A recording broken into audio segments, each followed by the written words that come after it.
salaadiinta iyo madax dhaqameedka boqorrada iyo garaadada suldaanka cusub suldaan barkhad cabdi maxamed warsame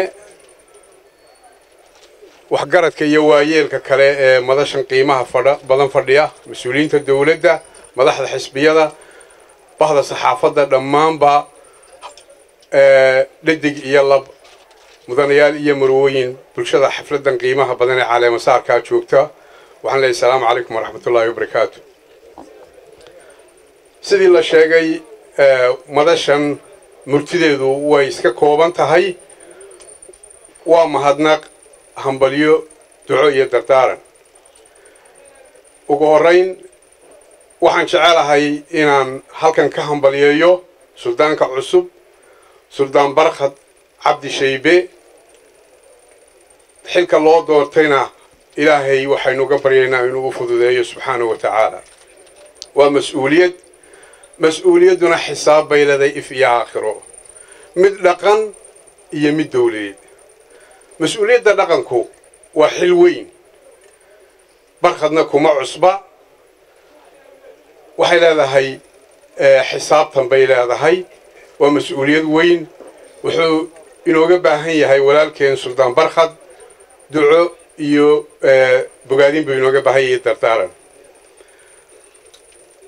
mar labaadka waxaan hambalyaynayaa beelaha faahiye xasan aadan madoobe ee suldaan barkhad u gartay inay caleema saaraan suldaanna uu noqdo.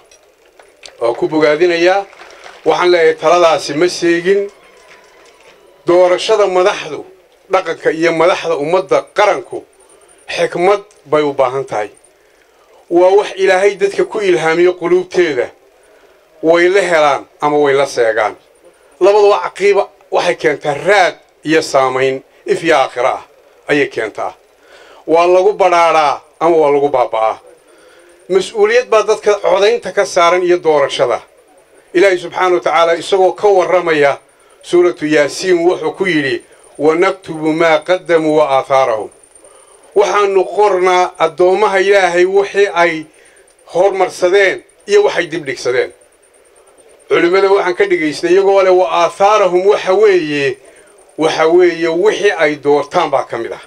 raadka ay reebto doorashadoodu haddii ay hoggaamiye qaran doortaan oo wanaagsan oo dalka iyo addoommaha uu islaaxiyo ajar ma'juuriin bay noqonayaan oo codaynta qofku codeeyey ajar buu ku helayaa. waa khiyaar sacaba in 2 qof ama 3 qof madaxweyne loo kala dooraa. maaha keliya in la isku codeeyo iyo dhalanteed dhow, laakiin waa mas-uuliyad xag diineed iyo xag ilaahayba saaran. sidoo kale caaqil marka la dooranayo beesha dooranaysa ama suldaan dooranaysa iyaduna waa mas-uuliyad. waxaa ka yimaadaa ifkana way saamayn buu reerkaa ku leeyahay, qarankana madaxweynuhu saamayn buu ku leeyahay, aakhirana waa lagala xisaabtamaya qofka iyo ifkaba. waxaan leeyahay barkhad intaynu ka naqaano waxaan leeyahay way asiibeen beelaha faahiye xasan inay u noqdo suldaan.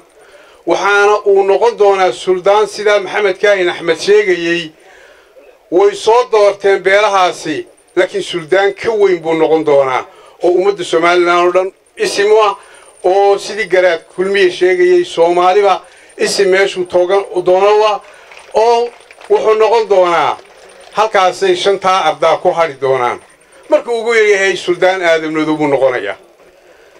kuwa ka maqanna wuu noqonayaa ee aan doorashadaa ku jirin.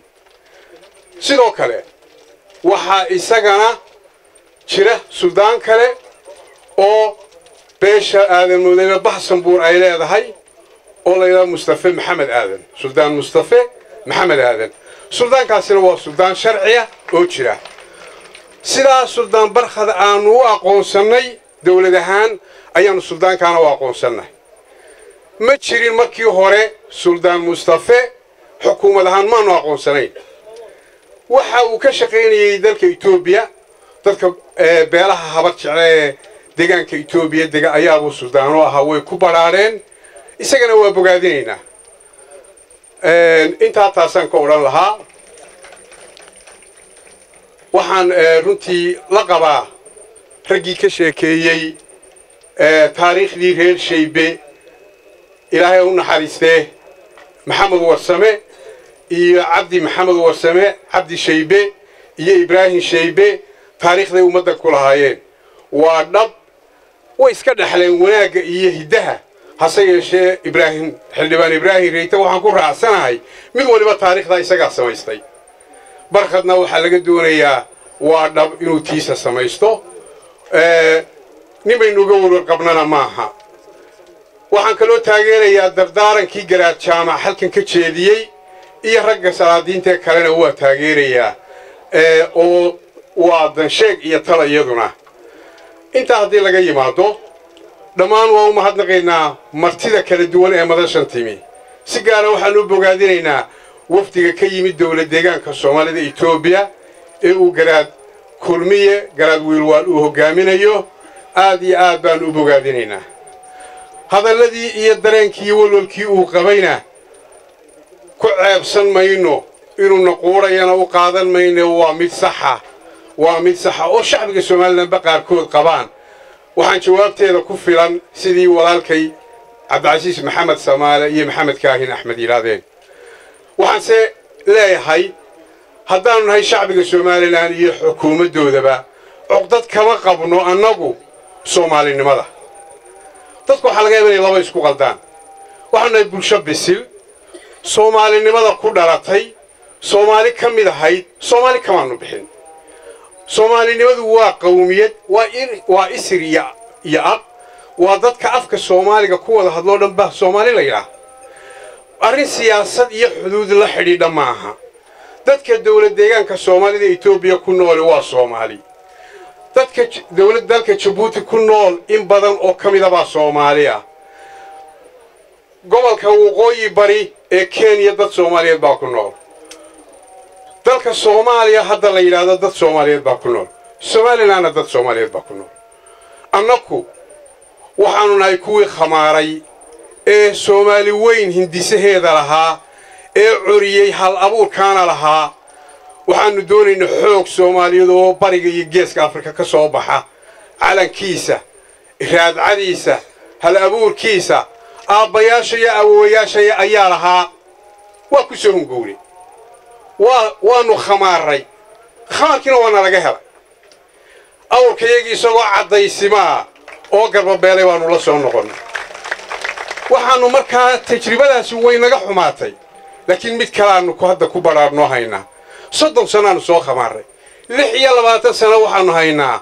nabadda iyo wanaaga waxaasi waa towtow iyo wixii aanu Soomaaliya ku culuunay hadalku xiisaanu qabnayo waxa arkaysaa garaad wixii qabno waa iska wadnaa towtowda laakiin deganaansho iyo nidaam iyo system baanu haynaa lamida kiina waxa markaa tajribadeedii ay tahay 26 sano waanu mahadinay 30 sano waa ku baanay waxaanu kala bogaadinaynaa horumarka ka socda dawlad deegaanka Soomaalida Itoobiya waxaanu aragnaa tala saxayn Ilaahay idin waafajiyay inaad kamid ahaataan dadka Itoobiya ee faraha badan ee qowmiyad kamid ah inaad ahaataan waa idinku bogaadinaynaa waxa qabsateen dawladdiina iyo madax dhaqameedkiina iyo ummadiina dhammaantiiba idinku bogaadinaynaa waxaanu aragnaa dadka Djibouti ku nool ee walaaladeeni inay wax qabsadeen oo dal noqdeen oo maanta markaanu jabnay annaga walaalada iyo Soomaaliya waa ku qaxnay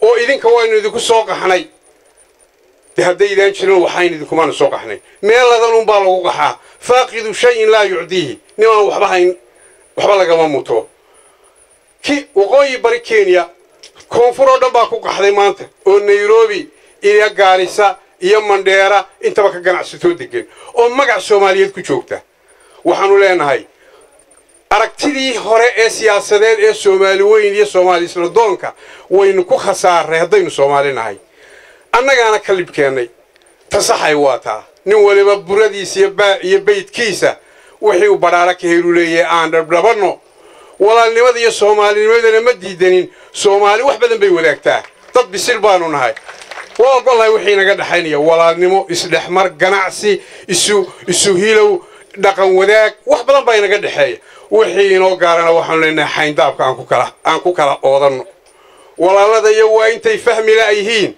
لحين سنة انت قرنلي درادو دنبيسو مدحوينها سوماليا كهدليي مدال إليارتو إسقابتي سومالي إنا نسلط دونو برايس والبوكو بحنايا والريو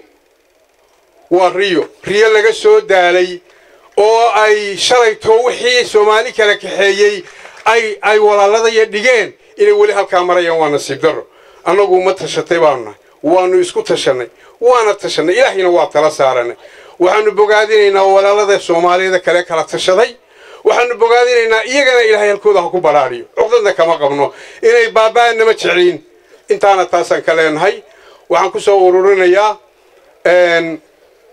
arrimaha doorashadu وكانونيجا إن صوصارتي والكما قبنا سيد رجيه رأيكن كيمادين قفوا موادين وحقوا لي إنه عضيو وحقوا لي إنه عدوا دون الدورته وسياسة ولا كلبوبيا ولا لا يسقنعينيا حسب ولي بوحيسو محواني ولي بعيسانتي سعيل ككينيا أنا وهدانون هاي كلمية قرن كان